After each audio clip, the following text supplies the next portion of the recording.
look what came in today. My unicycle. Alright, let's open this puppy and see what's inside.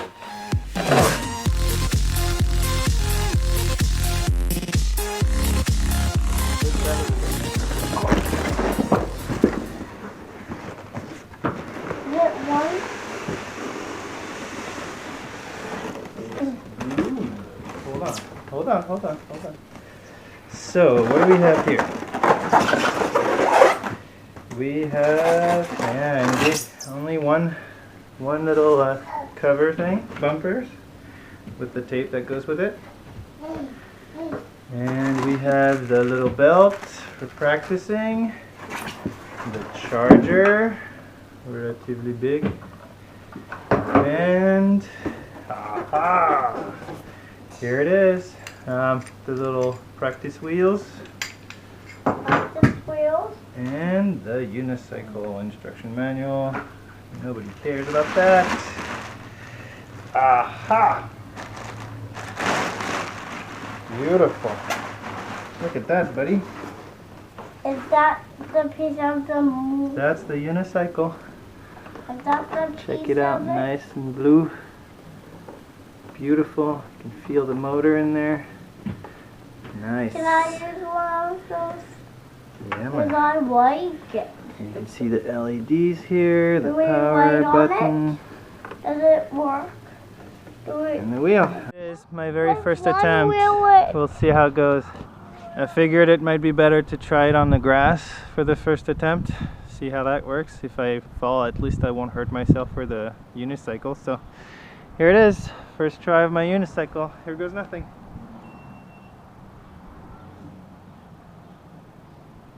Alright.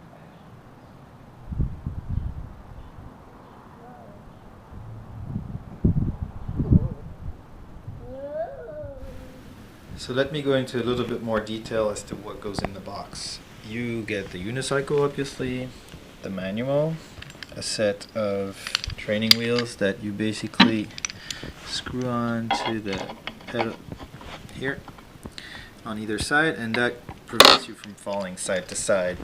It's helpful if you're not very good with balance, but like everyone else on the internet, I would recommend not using them too much, because then it wouldn't help you learn how to balance yourself so well. There's the lanyard. As you can see, it's one of those metal clippy thingies where you have to pass it through the rings like that. I wish it would have been something like a clip or something easier to put on and off, but that does the trick. You got one and only one roll of bumping tape like this. This is something you put around to protect the unicycle from scratch marks and whatnot. For example, I took a fall and this is what it looks like when it's all scuffed up.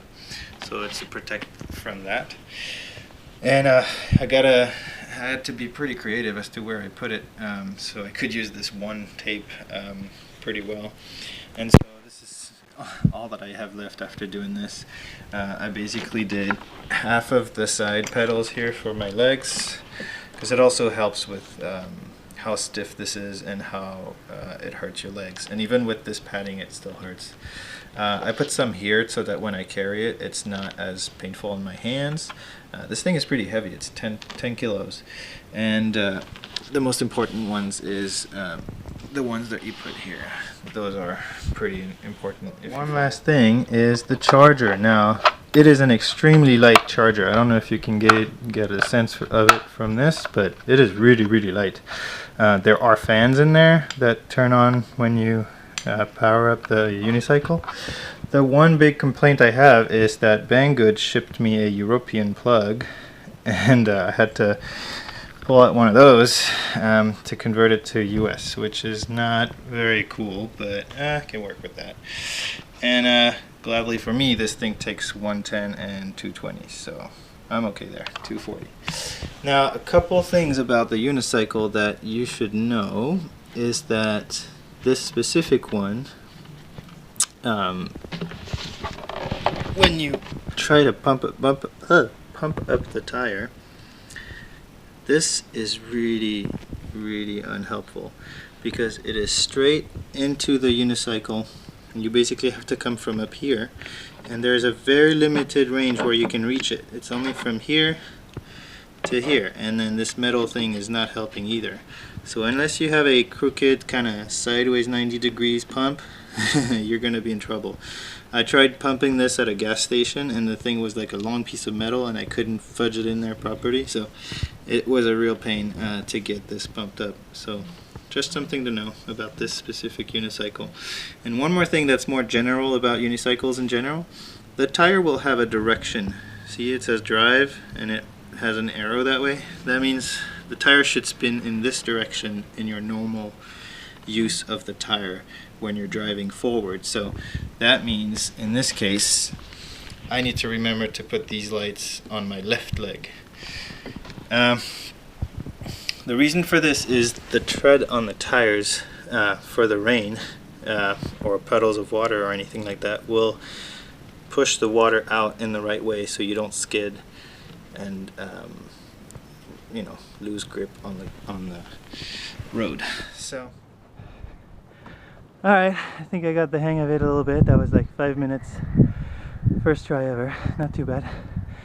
I'm going to practice some more and then get back to you later, guys. Alright.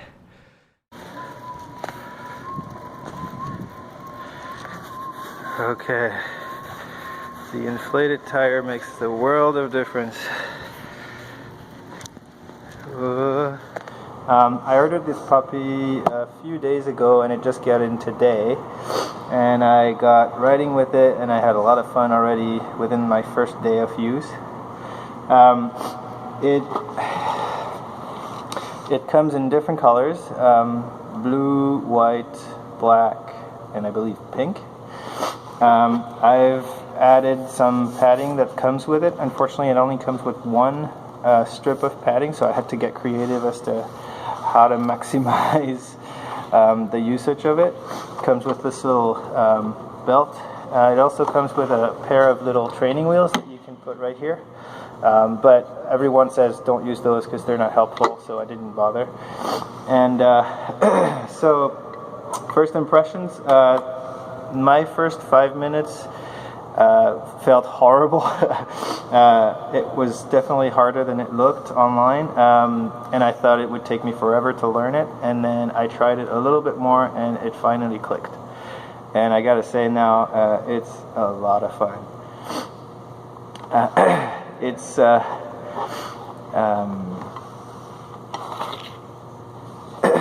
big problem with this is it will catch you if you try to lean forward to accelerate, but it won't catch you sideways. It's just like a normal unicycle, right? So, and it's just like a bicycle. The faster you go, the easier it is to keep the balance. But obviously, when you begin, it's hard to go fast, right? So you gotta be careful with that. One tip that I haven't heard from anyone out there is when you start using this thing, your reflex is going to be to grip onto this thing to your life. Actually, yes, it works, but it's going to hurt your legs very fast. And even with the padding, granted I didn't put a lot, but even with padding, it kind of hurts after a while. And I started trying not to touch it with my legs so much and just relying on my feet alone. And that feels much better. It's a little bit harder, but it's much more comfortable for riding it. Also, think of it as someone on a motorcycle. When they take a turn, usually you see them like in the racing competitions, they'll put like one leg out when they're in their turns like this. The idea is pretty much the same here. When you're taking a turn, you want to lean this thing a little bit so that it starts touching your leg, and the other leg should be out like that without touching the inside. If you start leaning by touching both like that, then your whole body's going to fall off, and it's not helpful. Another thing that I haven't heard from anyone, and is crucial, is when you accelerate, you don't want to lean your whole body forward or anything like that. It's not like a Segway, not at all. and in fact it will kick you back if you try to push forward. Don't resist it. It's its way of saying you're about to fall off. So I'm pushing you back, you push back, you lean back, and just push again later. But yeah, if it's pushing back, if you move your feet and keep your body leaned forward, that's how you start falling off, because your gravity is going to be too much forward.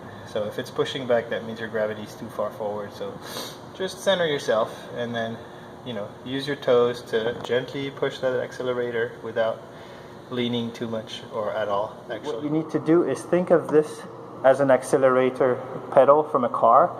So you just lean your leg a little bit on it, and you really don't need that much, and it will start accelerating. And granted, I've never used a Segway before, so I'm not sure exactly if it works the same way or not, but in a car you're not accelerating all the time, right? You're just accelerating to the speed you like, and then you just stay flat. In this thing it's the same thing. I thought I'd have to lean forward the whole time, but you don't. And in fact, if you try and do that, it will kick you back, and then you'll fall off. I've fallen off a couple times today because of that. And so be careful about that. Just get some speed, because you won't be able to catch your balance without it. But once you have the speed, just try and stay flat for a little bit and enjoy it, and see if you can keep your balance with that.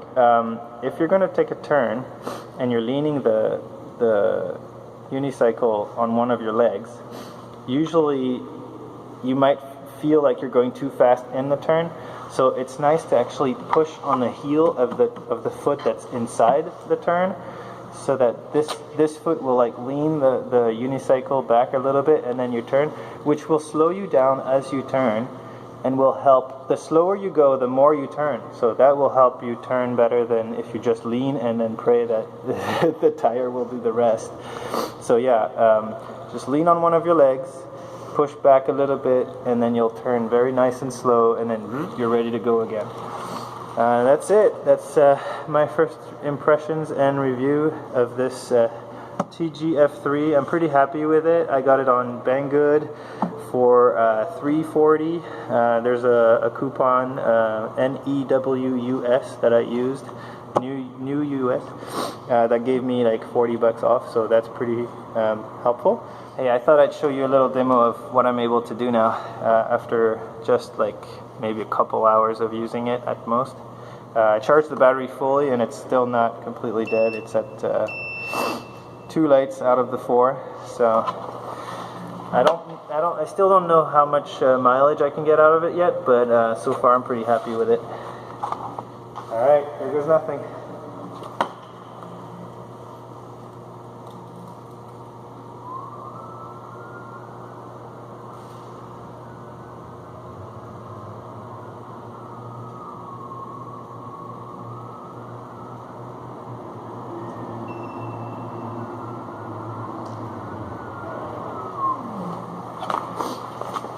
Not too bad, huh? Alright, see you guys.